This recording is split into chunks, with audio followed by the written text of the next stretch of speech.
Now to our chief meteorologist, Chris Holcomb. And Chris, you have been tracking this for us, and you even saw an increase at the top of the hour. Yeah, it's back up to Category 5. We saw it weaken just a little bit with those winds coming down to around 155 miles an hour and 150 earlier, but now it's back up to 165, moving to the east-northeast at about 9 miles an hour. There you can see the storm just north of the Yucatan Peninsula here in Mexico. It's going to be out over open water as it continues moving toward Florida. That is the next target. We think that landfall will be on Wednesday late overnight into early on Thursday, maybe around 2 o'clock in the morning on Thursday morning. It should come down to a Category 3 hurricane at landfall, then move across the Atlantic and across Florida and into the Atlantic and weaken somewhat. However, we are watching this storm very closely. We mentioned earlier that wind speed came down a little bit. Remember, it had that rapid intensification on Monday going up to around 180 mile per hour winds. Then it underwent that eye wall replacement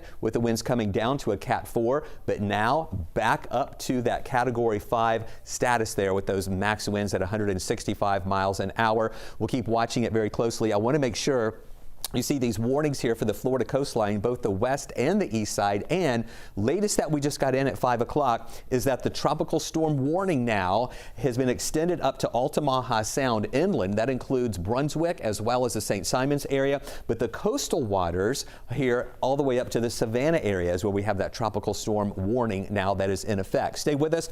Our impacts are going to be very much low compared to what they're having down in Florida as well as into to the Georgia coastline as we see some nicer weather here thanks to a cold front in our area.